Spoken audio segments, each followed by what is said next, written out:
अस्सलाम वालेकुम everyone. So in this video we are going to do the adrenal medulla. ठीक है, अब एड्रिनल मेडुला में हमारे पास जो है ना, सबसे पहले हम बता देते हैं कि एड्रिनल मेडुला बना किससे। ठीक है, तो ये बना होता है neural crest derive chromaffin cell से। ठीक है, न्यूरल क्रस्ट से क्रोमाफिन सेल्स बनते हैं और क्रोमाफिन सेल से हमारे पास एड्रिनल मेडुला बनता है। ठीक है, अब एड्रिनल मेडुला का तो फंक्शन हमें ऑलरेडी पता है कि ये हमारे पास कैटेकोलेमीन्स बनाता है। ठीक है, मेनली एपिनेफ्रीन हो गया, नॉन एपिनेफ्रीन वगैरह होता है। ठीक है, अच्छा दैट्स इट। अब हम आते हैं इसके कैंसर पे। कैंसर जो इसका ट्यूमर है ना, तो उसको आप फियोसाइटोक्रोमा कहते हो। ठीक है, फियोक्रोमोसाइटोमा। ठीक है, अब ये जो होता है ना, it's a tumour of the chromaffin cells. What happens in it, there is going to be increase level of the serum catecholamines. Catecholamines का लेवल ज़्यादा हो जाता है सीरम में एपिनेफ्रीन और नॉर एपिनेफ्रीन का।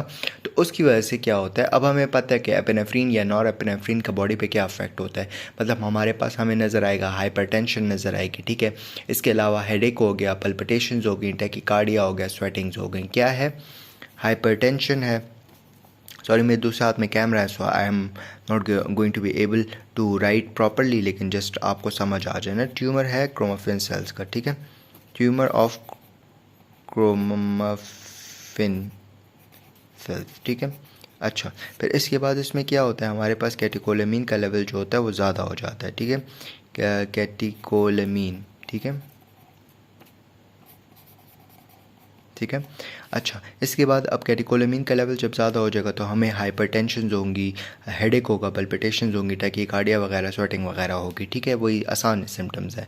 मतलब ऑब्वियसली जब आपके सिम्पैथेटिक एक्टिविटी इंक्रीज़ हो जाती है तो व्हाट्स कैन हैपन, वही सिम्टम्स आ जाएंगे। ठीक है, अच्छा अब आप क्या करते हो इसकी डायग्नोसिस के लिए, आप मेनली क्या करते हो, आप सीरम में और यूरिन में आप मेटाबोलाइट्स ऑफ कैटेकोलेमीन देखते हो। ठीक है, जैसे मेटाबोलाइट ऑफ कैटेकोलेमीन हमें पता है, एक हमारे पास इसका मेटाबोलाइट है, डायग्नोसिस कर लेते हैं। और हम डायग्नोसिस कर रहे हैं। ठीक है, डायग्नोसिस में क्या है, हम लोग मेटाबोलाइट ऑफ कैटेकोलेमीन देखते हैं विच आर विनाइल मेंडेलिक एसिड, और एक हमारे पास है मेटानेफ्रीन। ठीक है, विनाइल मेंडेलिक एसिड और मेटानेफ्रीन।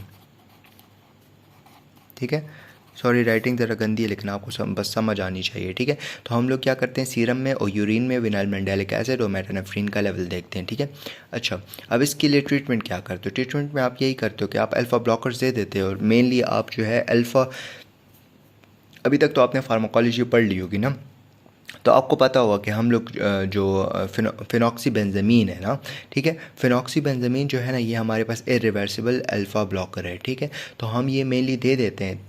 ठीक है, ताकि हमारे पास सर्जरी से पहले हम लोग मेनली देते हैं फिनॉक्सीबेंजामीन। ठीक है, ताकि हमारे पास अल्फ़ा ब्लॉक हो जाए, अल्फ़ा रिसेप्टर, तो अल्टीमेटली हमारे पास सर्जरी में हाइपरटेंसिव क्राइसिस ना आ जाए। ठीक है, दैट्स इट। अब इसमें एक रूल ऑफ 10 होता है। ठीक है, रूल ऑफ 10 ये होता है कि 10% जो है ये बायलेटरल होता है। 10% बायलैटरल मतलब दोनों side of the adrenal medulla involve होगा।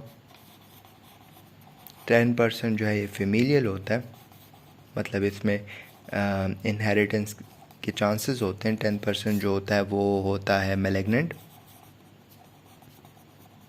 ठीक है, और 10% जो होता है ये outside the adrenal medulla present होता है, एक्टोपिक कह सकते हैं।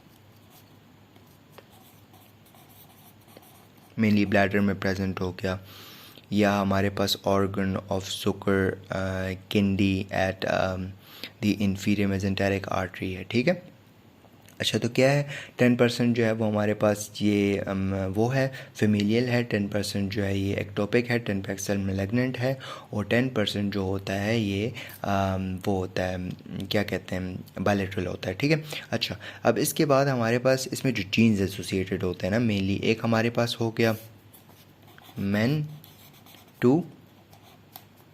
ठीक है, मैन 2 इन्वॉल्व होता है, तो मैन 2 में 2A होता है और 2B हो गया। ठीक है, इसके अलावा हमारे पास वॉन हेपलोंडी डिजीज़ या न्यूरोफिब्रोमेटोसिस टाइप 1 के साथ ये एसोसिएटेड होता है। ठीक है, तो इसमें जीन क्या हो गई, मैन 2A और 2B हो गया, और इसके अलावा it is also associated with von Hippel Lindau disease and neurofibromatosis type 1। ठीक है, अच्छा ये हमारे पास इसकी वो हो गई। ठीक है, क्या कह सकते हैं, इसके जीन्स इन्वॉल्व। ठीक है, अब आते हैं मॉर्फोलॉजी पे।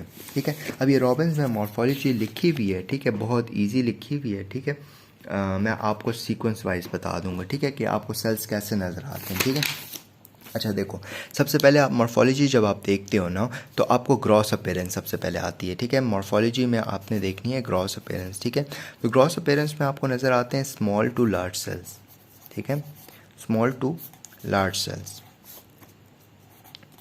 ठीक है। अब जो स्मॉल सेल्स होते हैं ना, ये हमारे पास obviously confined lesion, confined to adrenal gland, ठीक है। सरकमसाइज्ड लेजन्स होती हैं जो एड्रीनल ग्लैंड तक कन्फाइंड रहती हैं। स्मॉल वाले जो होते हैं वो कन्फाइंड रहते हैं एड्रीनल ग्लैंड तक, लेकिन जो लार्ज वाले होते हैं वो हेमोरेजिक होते हैं, वो सिस्टिक होते हैं, ठीक है। इसके अलावा वो जो है हमारे पास उनका साइज़ जो होता है अप टू केजीज तक हो सकता है, ठीक है। अच्छा, दोबारा बता देता हूँ, ये स्मॉल वाला जो है ये हमारे पास वेल सरकमसाइज्ड होता है, कन्फाइंड होता है टू द एड्रीनल ग्लैंड। जो लार्ज वाला होता है ये हमारे पास हेमोरेजिक होता है, केजीज तक इसका मास हो सकता है, ठीक है। इसके अलावा ये हमारे पास सिस्टिक एंड नेक्रोटिक होता है लार्ज वाला, ठीक है। अब ये जो स्मॉल वाला है ना, ये हमारे पास जब आप इसको कट सरफेस पे देखते हो ना तो आपको yellow tan well circumscribed well defined structures नज़र आते हैं, ठीक है, जो हमारे पास मेनली एड्रिनल ग्लैंड को सप्रेस कर रहे होते हैं, मतलब दबा रहे होते हैं, ठीक है। अच्छा, फिर इसके बाद ये तो हम लोगों ने कर लिया ग्रॉस में, कि ग्रॉस में हमारे पास स्मॉल टू लार्ज सेल्स होते हैं, ठीक है। जब आप मॉर्फोलॉजी हिस्टोलॉजिकल उसमें देखते हो ना, हिस्टोलॉजिकली आप देखते हो ना, तो आपको पॉलीगोनल टू स्पिंडल सेल्स नज़र आते हैं, ठीक है। क्या होते हैं? पॉलीगोनल टू स्पिंडल सेल्स, ठीक है। अच्छा, अब इसमें क्या होता है कि हमारे पास polygonal to spindle chromaffin cells नज़र आते हैं, ठीक है। फिर इसके बाद क्या होता है कि वो जो पॉलीगोनल टू जो स्पिंडल सेल्स होते हैं ये हमारे पास एक नेस्ट लाइक स्ट्रक्चर में प्रेजेंट होते हैं, जिसको आप कहते हो ज़ेलबेलिन, ठीक है, ज़ेलबेलिन, ठीक है, ये लिखा हुआ है बुक में, ठीक है। अच्छा, फिर इसके बाद क्या होता है कि हमारे पास सेलबेलिन में प्रेजेंट होता है, ठीक है, जिसमें जो है ना स्मॉल टू लार्ज जो स्ट्रक्चर्स होते हैं ना, ये सेल्स जो होते हैं ये आपस में कनेक्टेड होते हैं बाय वास्कुलर नेटवर्क, ठीक है, वास्कुलर नेटवर्क, ठीक है। अब जब आप इसका साइटोप्लाज्म देखते हो तो साइटोप्लाज्म में आपको जो है वो ग्रेन्यूल्स नज़र आते हैं, ठीक है, फ्री ग्रेन्यूल्स नज़र आते हैं। और ये फ्री ग्रेन्यूल्स आपको एक तो आप अगर सिल्वर स्टेन करते हो ना तो आपको फ्री ग्रेन्यूल्स नज़र आते हैं, ठीक है। लेकिन जब आप इलेक्ट्रॉन माइक्रोस्कोप में इसको देखते हो ना तो आपको नज़र आते हैं इलेक्ट्रॉन डेंस ग्रेन्यूल्स, ठीक है, इलेक्ट्रॉन डेंस ग्रेन्यूल्स, ठीक है। फिर इसके बाद इसमें क्या होता है कि इसमें जब आप इसका न्यूक्लियस देखते हो ना तो न्यूक्लियस जो होता है ना वो हमारे पास वो होता है प्लियोमॉर्फिक होता है, ठीक है। बस इसमें यही बातें हैं, ठीक है। Just revise the video couple of times और बहुत ज़्यादा इजी है, ठीक है। इसमें इतना कुछ ख़ास नहीं है, जैसे मॉर्फोलॉजी ज़रा अच्छे से कर लेना, बाकी बहुत इजी है, ठीक है। Thank you.